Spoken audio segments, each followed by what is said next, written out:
Okay, so we will do a quick review of our testing mastery discussion, so we can practice, just have an experience of what TDD looks like. Okay, Okay. so the agenda for this discussion and probably a couple of future discussions is we're going to go over unit testing, what test-driven development is, uh, behavior-driven development, how that differs, and then how do we apply TDD to maintaining code, which is really what we do most of our lives. Yes. And then finally, how do you add tests to existing code? Because that's another thing that we do a lot is we need to, we are usually called to make a change to some code and there are no tests. And how do we do that safely? So, um, So we'll just start with the whole concept of unit testing. And the whole point of unit testing is to improve your code's quality. This book by Kent Beck is sort of it. I still see it as the the best reference for doing TDD. He describes it really well. He came up with the idea, so Yes. and it's by example. So he walks you through and shows you how to do it. Um, so why the heck do we test anyway? Well, we're looking for problems in the code. We want to have more confidence in the changes that we're making, and we want to spend less time debugging. And if you have tests in place, they will help you find where the problems are.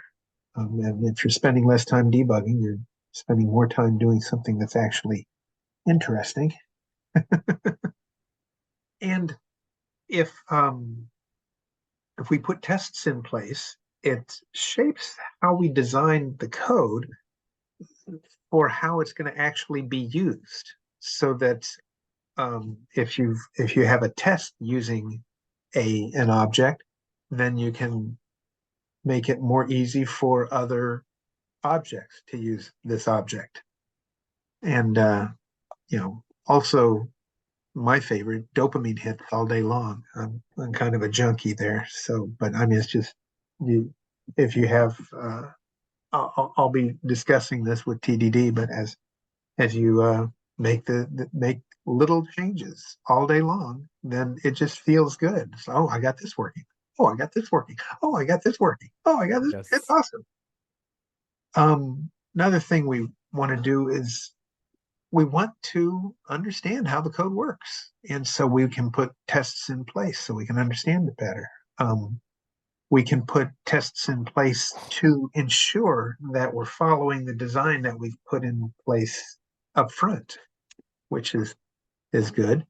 And I'm repeating myself. And then we can avoid putting too much stuff in uh, that we might need someday that we probably will never need, by just being explicit about what we really need. Yes. And then Yes. finally, as you as you start doing this, you're gonna have a better idea of what you should really be doing. What does this really need to look like, as opposed to what you might want to do someday. So how do we approach testing? You want to test the intent. You want to make sure that you know what you intend to do, and you want to test that.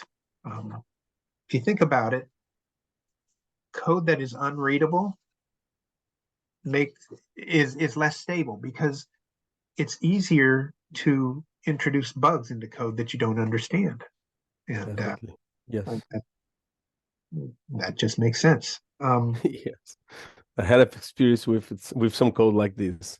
Unreadable, very smart code that you can't understand what's happening there, and then you change a function, and all of a sudden the thing stops working. Yes. Right, the old whack-a-mole problem. Yes. Fix this bug, and now I've introduced 5 more. Um, Performance of tests is key. You want to be able to make a change and run all your tests to make sure you didn't break anything with that change. And if that takes 3, 5 minutes, 45 seconds, I mean, you're just not going to do it. If you have time to go get a cup of coffee or check your Twitter, you're not going to do the tests. Um, Also, the reliability of your tests is essential. You want them to work the same way every time. You don't want little magical, oh, this test, yeah, that one doesn't work sometimes. Well, then let's figure out why and let's lock it down. And, with that in mind, you need to refactor your tests along with your code as well, because they can test their code. The Generally, the way that most of us have learned to write our programs is you design what you want to do, you code that up, and then you write a test to make sure that it does what you said it was going to do. TDD turns that on its head, and it drives what's called emergent design. So we test, I guess, we write the test, we write a failing test, and then we write just enough code to make that test pass. And then we go and refactor that into the design that we want to see. Um, so yeah, tests need to be readable and maintainable. You need to keep your tests organized, and it only checks what it needs to check. Make sure it's reliable and repeatable, and you use test doubles. That is uh, okay, let's talk about what a test double is. Test double is like a stub, which is a function that does nothing, but you need to have it there so that your program compiles. Or a fake, which is something that uh, it it it takes the place of a real piece of code, but it doesn't really. It's similar to a stub in that it doesn't really do anything, but it may need to return something. Or a mock object, which is it's there's mock libraries that basically returns an expected result so that you don't have to have some time consuming or uncontrollable part of the application in place. For instance, when you're writing a program, you're generally not testing whether or not the database works. And a database query is going to take some time. And if you're doing dozens and dozens of tests that do queries that only take, a half a second, well, that's going to very quickly start taking a lot of time. All you need to know is, did I form this query properly? I don't really need to run the query. I know the database is going to return the data that it needs to, so I can either stub that out or fake it or create a mock object to do that, and it will return instantly. And then my tests stay performant, and they test only my code, which is all I'm concerned about. I'm going to trust that Oracle got their job right. Okay, so going back to Kent Beck's book, test-driven development really needs to become a fundamental discipline for how you do your work. I will say that in the past, some of my students, when they learned TDD and started making that a standard way of how they did their work, that made it easier for them to find work.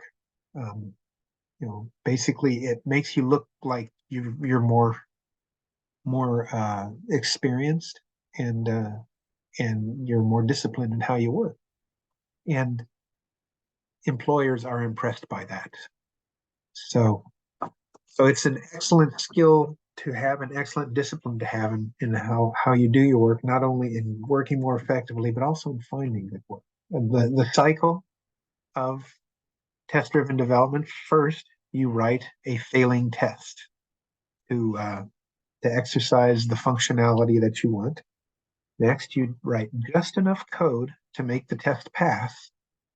And then once that's passing, then you go and you refactor the code or the test to make sure that the design is following the pattern that you want it to.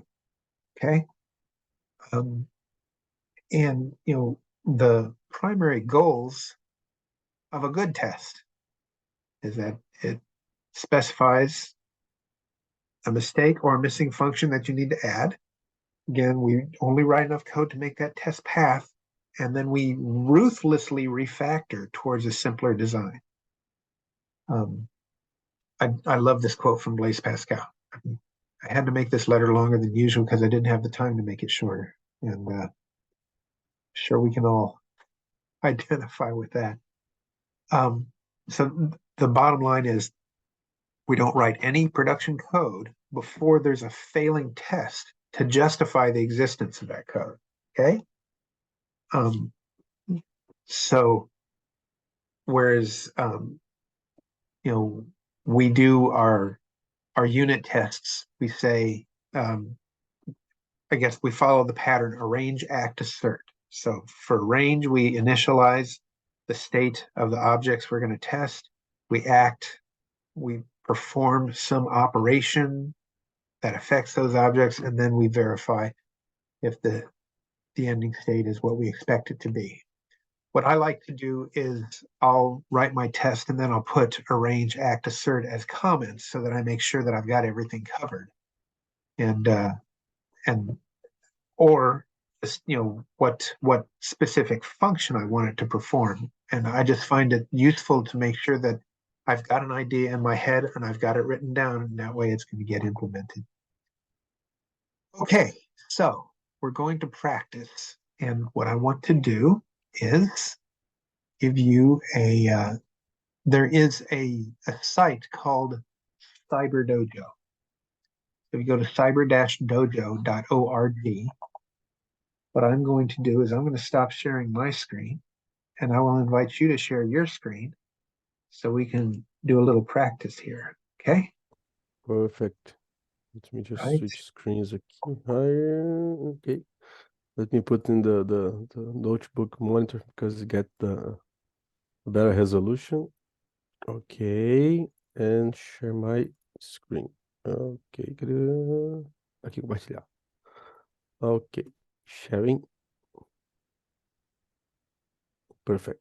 Cool. Now, this is a really cool site where you can basically practice TDD and either alone or with a group, and in whatever language you want, using whatever test thing you're familiar with. Oh, we got somebody joining us. Hey, Patty.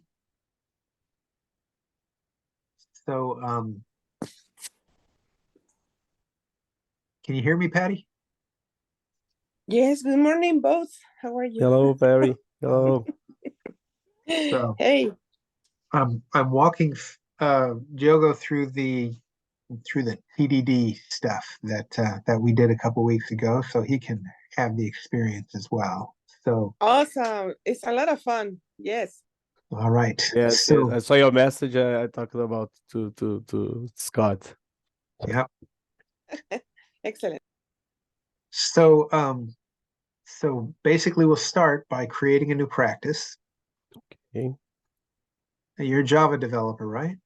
Yes. Okay. So I usually like to start with the FizzBuzz, just because it's simple.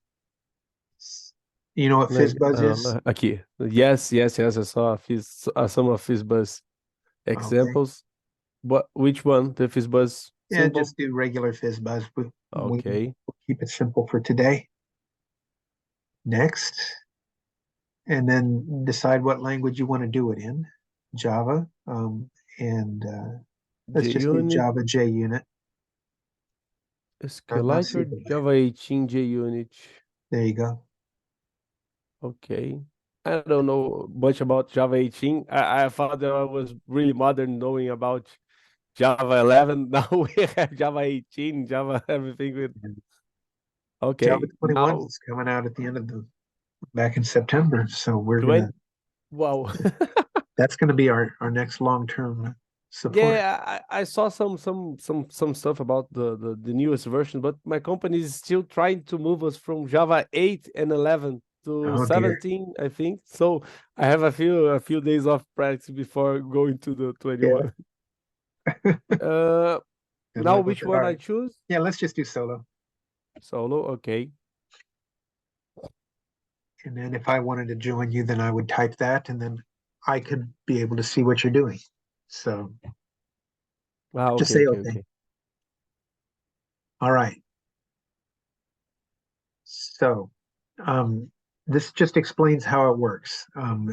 At the top, as you make changes, it's going to put these little colored balls. And a red ball means that some test failed. And Okay, amber means it just didn't work. And green means everything worked fine. Okay. perfect. Okay. So that way you can go back in history and see how things were as you were going along. And tests must complete in 10 seconds. So that shouldn't be a problem with FizzBuzz. Okay. Okay. All right.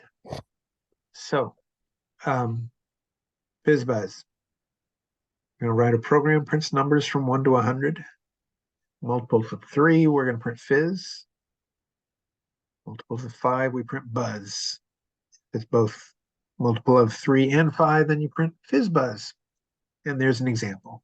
1, 2, fizz, 4 buzz, fizz, 7, 8, fizz, buzz.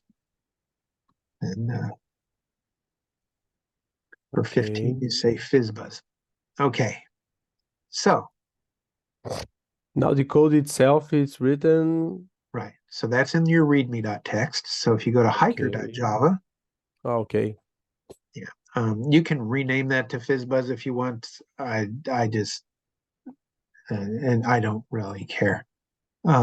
But if you go, so this is basically our code. If you go to Class. hikertest.java, then that would be our tests. All right, and so that's going Okay. to run your hiker. One of Hacker their class. one of Yes, their yes. examples is called hiker. I guess that's the one that they started with. So they did, yeah, they have to start with something, so they do that, and it's easier than going and rewriting it for everything. So go ahead and click on the test button so you can run the test. That's that. Okay, here. Okay, let me Yeah. just move here.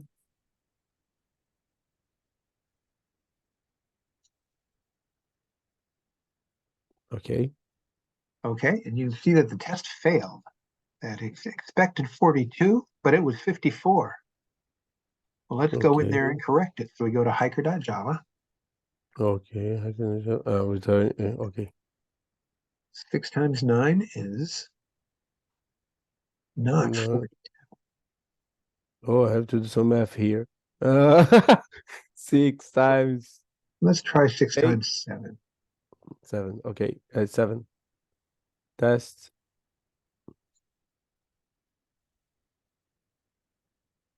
Okay. And everything Yes. worked.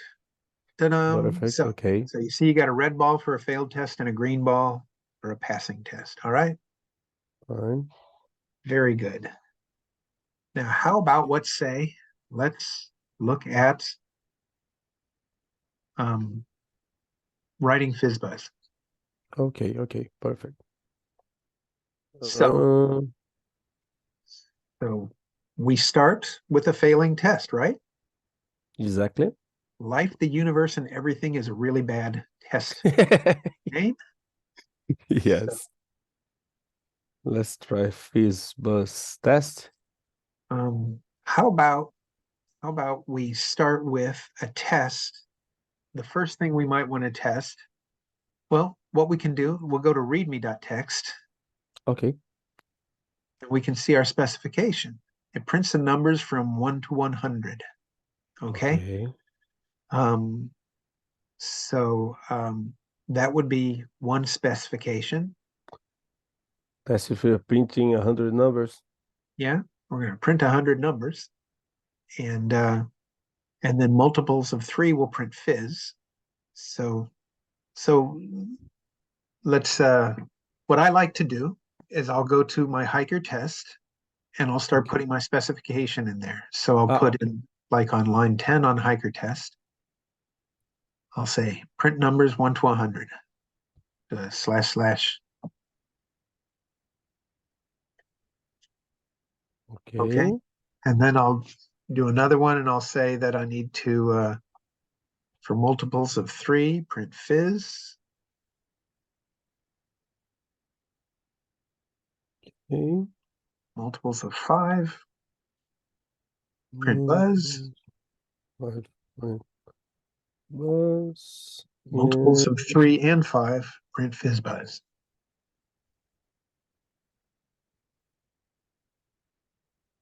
Okay. Okay.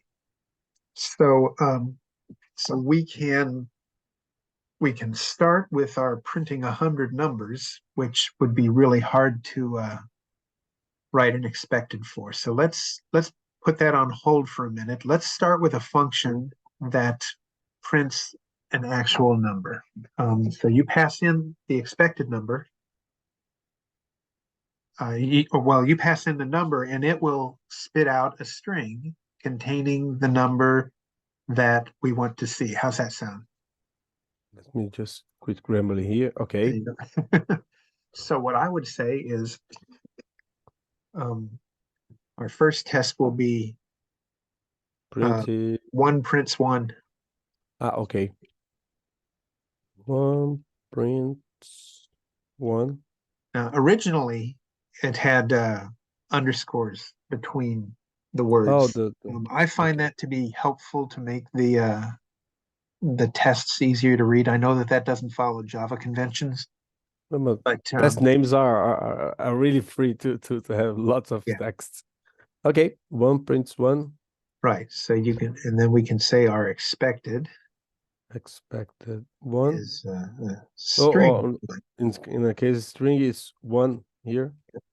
And since this is not an IDE, we're going to have to go and remember that int is needs to be changed to a string. The string, yes, of course. Type the whole darn thing in, and then actual will be a string.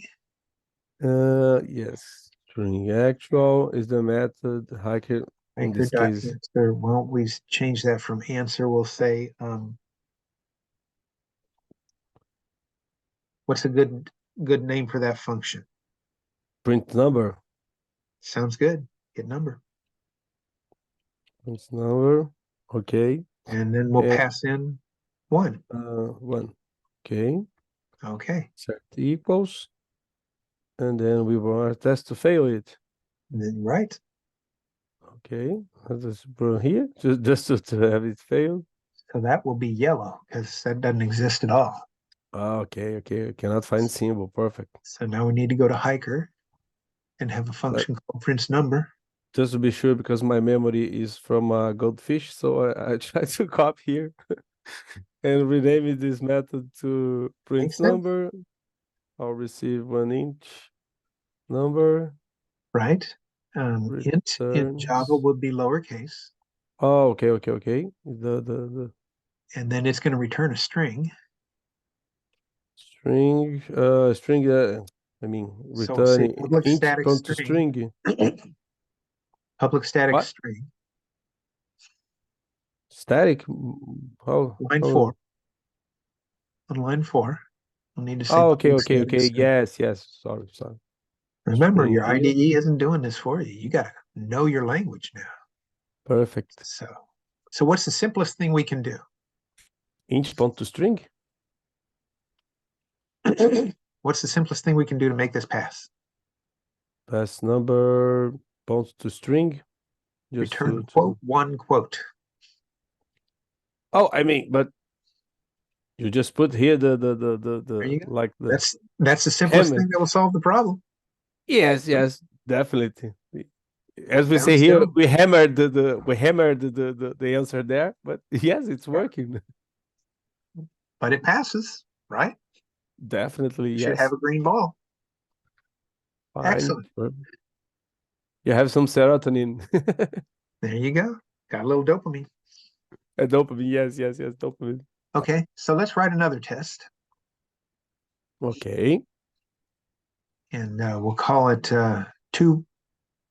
You want to have two prints too? That would be something else to test that we haven't done yet. Definitely. Let me just copy the whole thing here because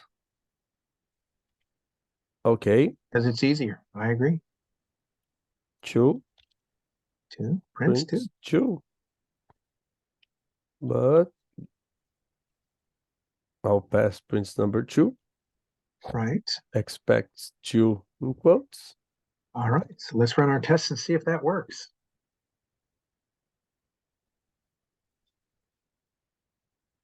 Yes, I have a failed test. Excellent. Well, heck. So how do we make that work?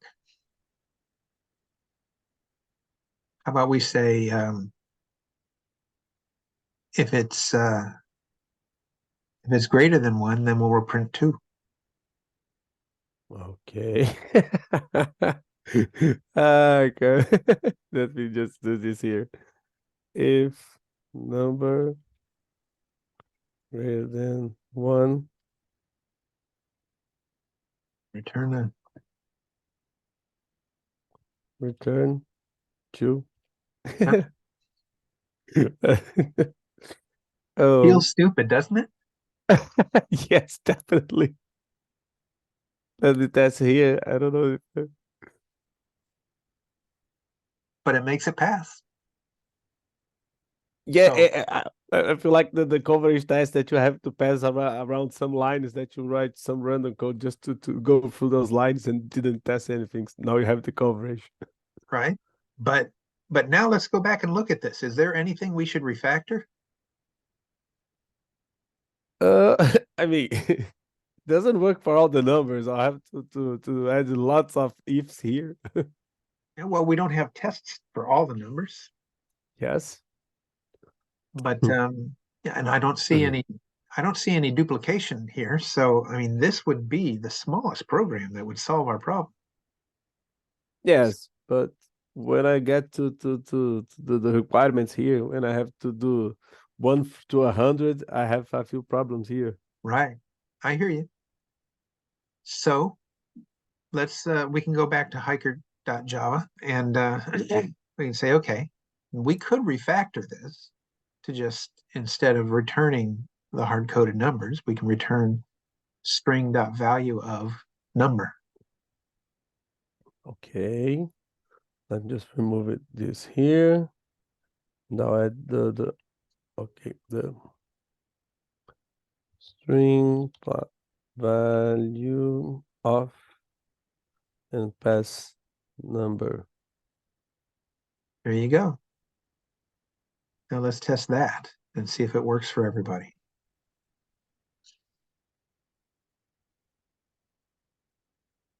And Okay, it works. Excellent. So we were able to get rid of an if statement by just taking advantage of a function. So definitely. that's what that refactoring step is all about. We've got a better design now. So how about we add a new test Let's do it. and say 3 prints fizz. Oh, now I have a Now new we're having fun. situation. Yes. Expect this. Print strip. There you go. And then I have a broken test.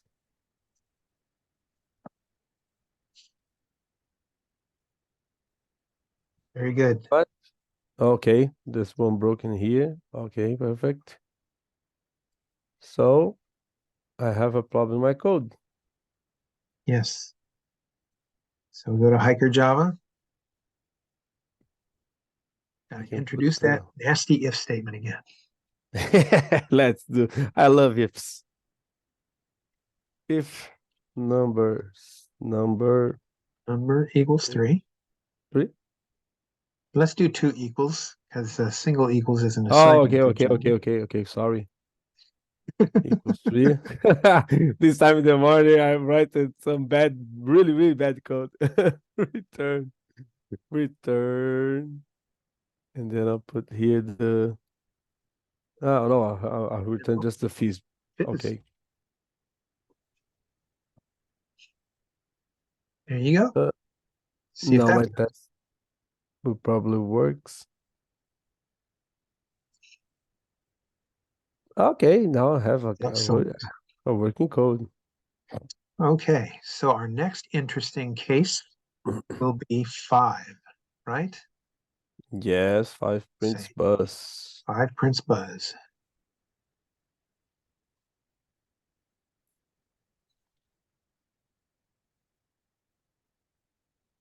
Expect bus. I'll pass 5. Mm-hmm. And I have a broken test. Right.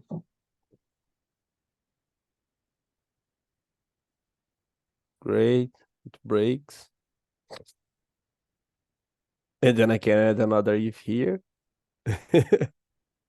Sure. If number equals 5, I'll return bus. There you Okay. go. Now I have a passing test.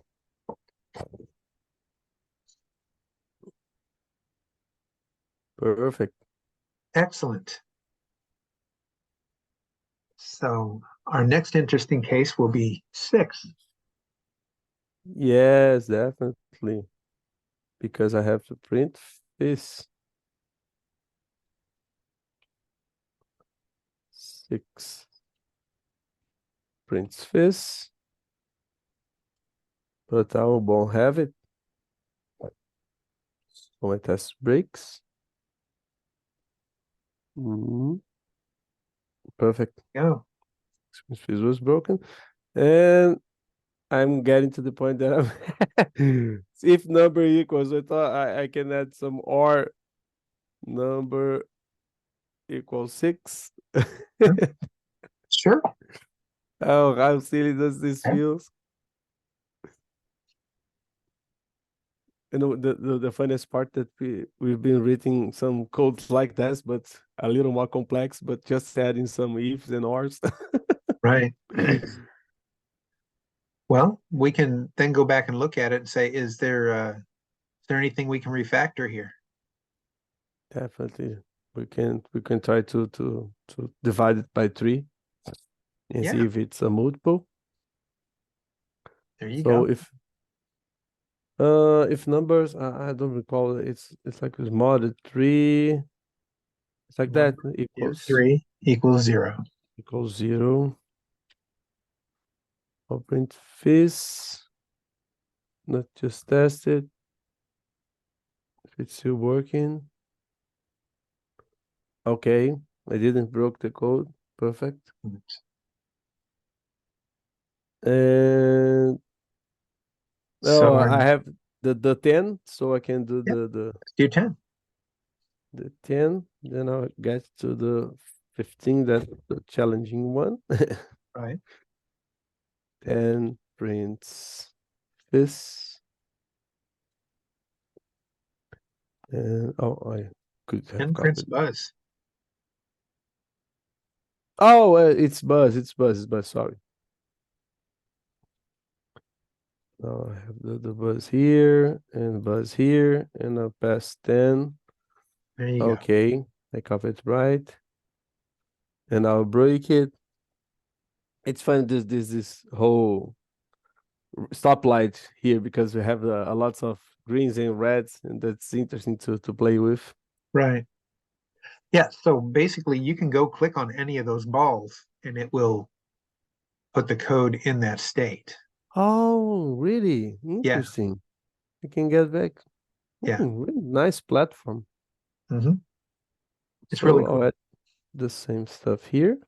Right. I'll just divide it and see if it's multiple. Opa. Okay. I'll have There the you go. bus. Perfect. Fine. Okay. And now the one you've been waiting for. Yes, the challenge one. uh,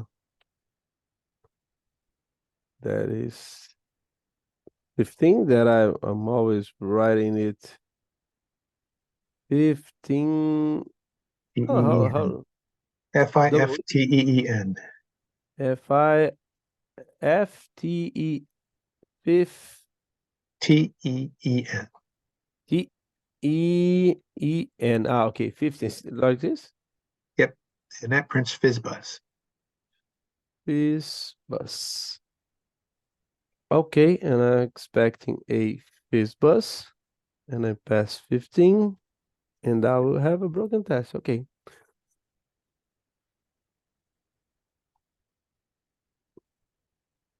Fine, perfect. Very good. Now I have to one go here, and I have to test it for both cases. Right. I don't recall doing the MDC, the minimum multiple common.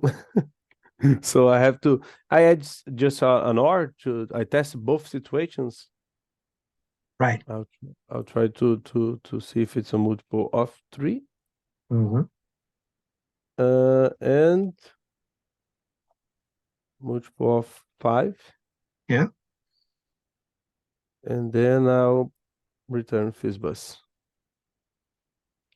FizzBuzz. Okay. Give me Run the the test. semicolon.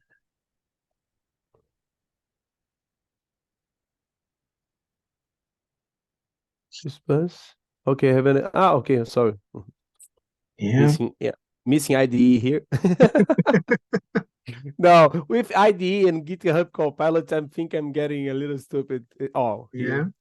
There you go. I just got a FizzBuzz inside of Fizz because Java don't like these ors and ends. Oh, well, let's look and see what happened. The So thing is, 15 is divisible by 3, so it returns Fizz. okay, it enters here and okay. So looks like we just need to reorder things. Okay. We try here. And take lines 12 through, or you take all those and move it below. Just ordering things up. There you go.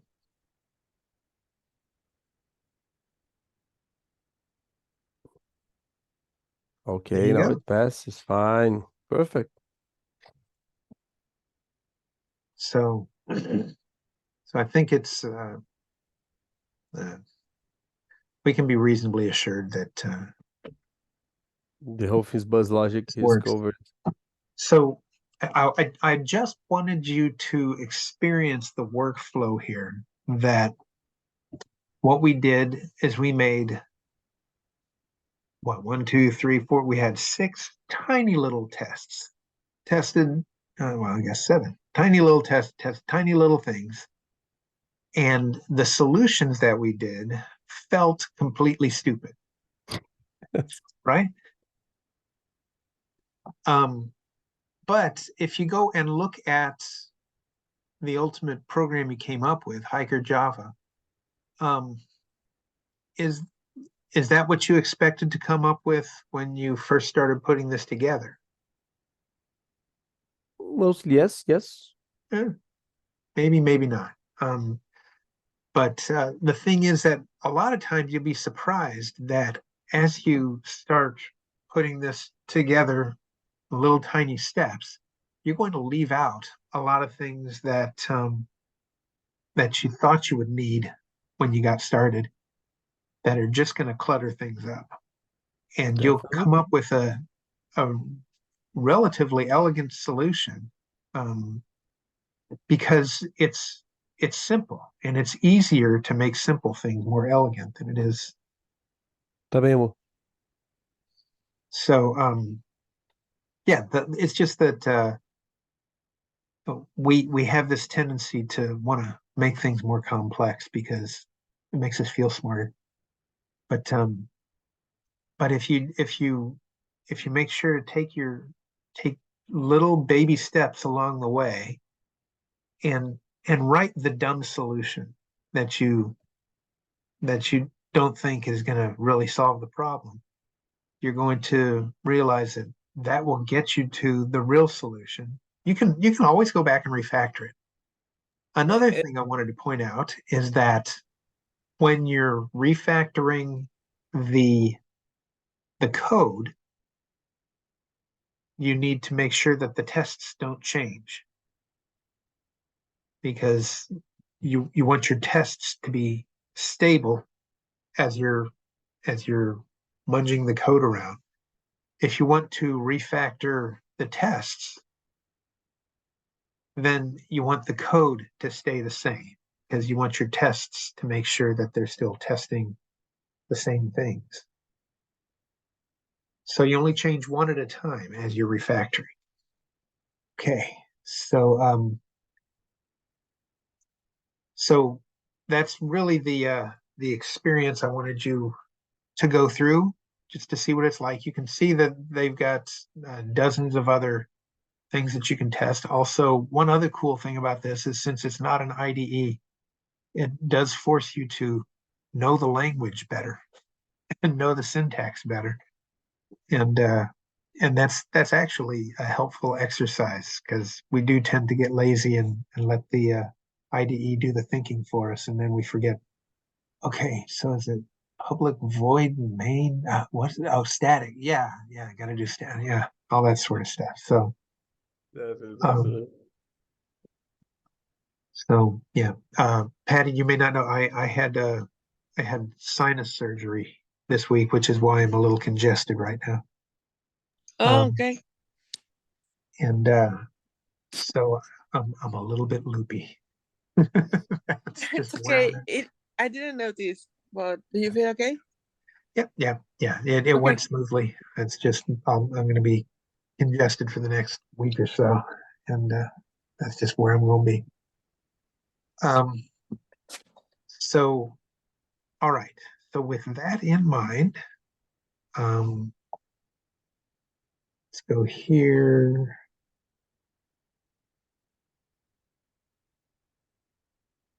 And one thing that you talk about, that we tend to add complexity, and in the end we end up doing the silly code, but you Right, could have done it faster at least. Oh, I written a silly code. Okay, you did it faster. No, I tried to yeah, add complexity, then I took it out, and I ended up with the same silly code. Oh, just right, do it faster at least. right. Yeah, and I have tried to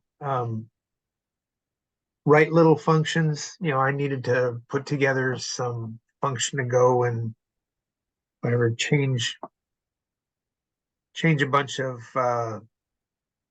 files to change the spelling of a variable or something like that. And I figure I'll just write a quick function to do that. And after about an hour of wrestling with it, I say, okay, forget it. Let me put a test down. And I start doing that, and I make it work in 30 minutes. So um, I take issue with people complaining that this slows down my development and it takes longer to do things. Well, I'm able to get to a correct solution faster this way, a solution that I'm confident is correct. And so that's why I'm just such a huge fan. This has been an absolute game changer for me in how I do my work. And it takes some practice. You're not going to have it mastered right away, but especially as you start trying to take it to the work you're already doing. But as you practice it and get comfortable with it, you're going to find that you feel dirty if you're not writing code this way. Yeah, no, and one thing that's really important, I discussed with my friend the other day, TDD is not so practiced, because I have a really hard problem doing this. Define the situation when I have a controller that calls a service, then calls a REST service, then got as an answer. I don't have the clarity to say exactly what it does. I'm Right. just trying to discover it by going the way. Oh, okay, here. Oh no, then I have to call it. But if instead I written the tests, I would know exactly what my code is expected to do. Right. That's the Yeah. problem. I don't have the clarity of all the services that I'm calling. Yeah. It helps you to define that API in a way that's useful. Well, so I've got a couple of links here, cyberdojo.org. That's where you're just at. There's another site called codewars.com I like to go to. Basically, it has a bunch of problems that they propose, and you can go and work through it and get points, and it's sort of a gamified type thing. But the thing I like about Code Wars is that you provide your solution, and then you can go look at solutions that other people provided and see better ways to do what you just did. It's like there's always somebody smarter out there who does it in a more clever way. Absolutely, definitely. So, and yeah, my congestion is starting to make it hard to talk. So I'm going to go ahead and and No, call no it problem. this if that's No problem. okay. No problem. No problem. Thanks for taking your time to share what you shared before with Patty. Let me just review. Okay. Share the links and feel free to rest a few times. Okay. Well, then I will go ahead and stop it here. And Thanks. we Thanks will for taking your time. Patty, thanks for letting